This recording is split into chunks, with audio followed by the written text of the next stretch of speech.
everyone, welcome back to I Am Smarty's podcast, the place where weird little questions get smart big answers. And today's topic might save you from squinting and sweating all the way to work. Where should you sit on the bus if you want to avoid the sun? Hey Alice, always happy to jump into science with a little sunlight. This is one of those everyday problems that sounds silly until you realize how complex it actually is. Right? I always find myself baking like a potato in the sun on one side, while the other side of the bus is nice and shady. It made me wonder, is there actually a right answer? There is, but it depends on a few factors. The time of day, the direction the bus is going, your location in the world, and even how tall the windows are. Let's break it down.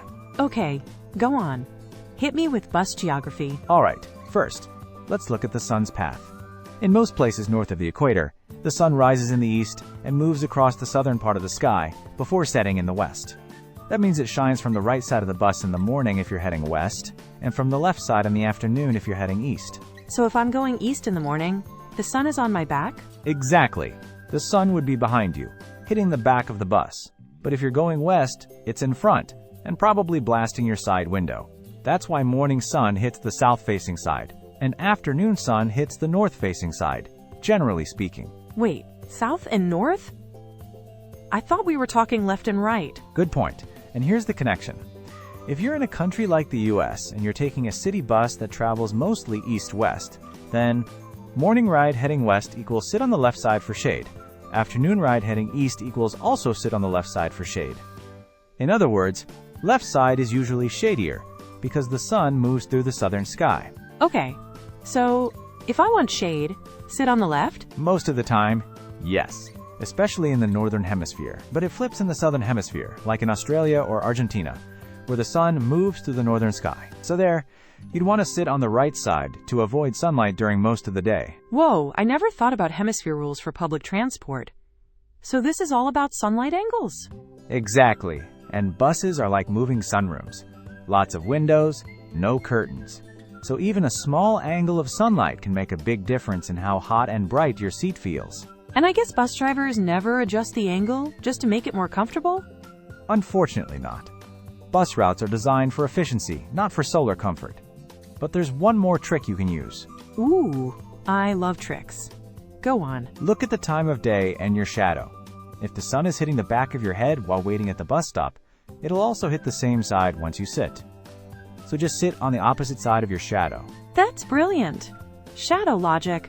Okay, but what about people who ride north-south instead of east-west? Excellent point. On north-south lines, it gets trickier because the sun can shift sides during the ride.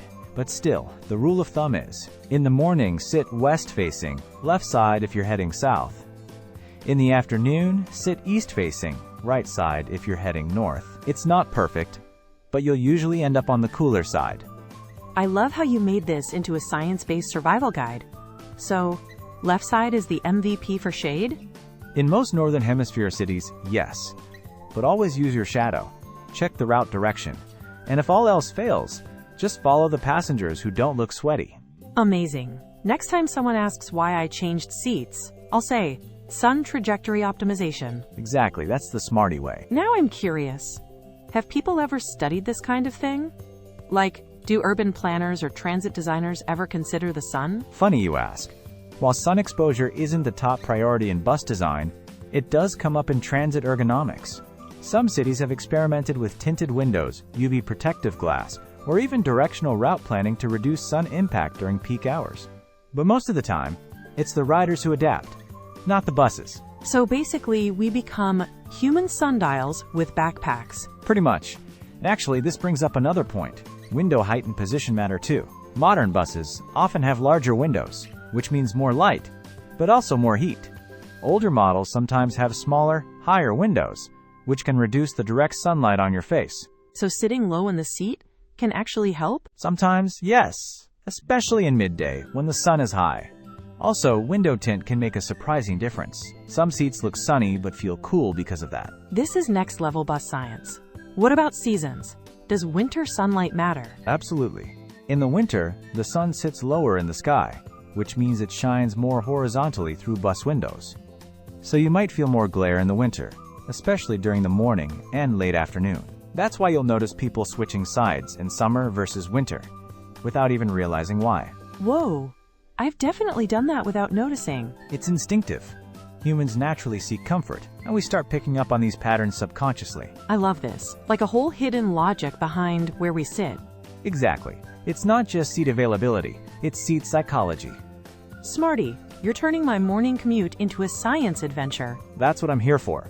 Want one more fun fact? Always. In Scandinavia, some buses are designed so that seats angle slightly inward, away from the windows. This reduces glare during long summer days where the sun barely sets and can be super intense. Clever. I never thought of that.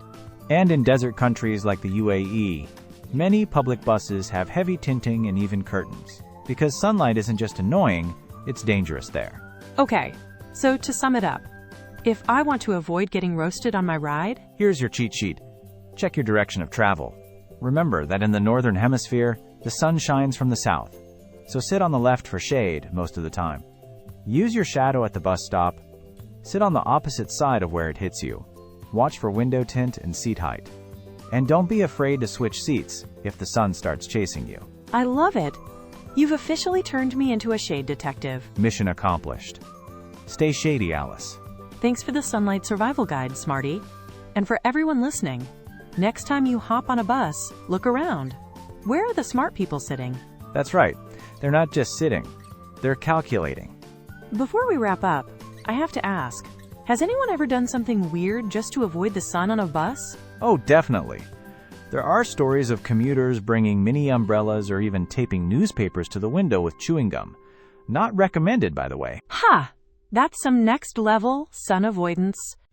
And let's not forget the people who strategically time their commute just to catch the shady part of the route.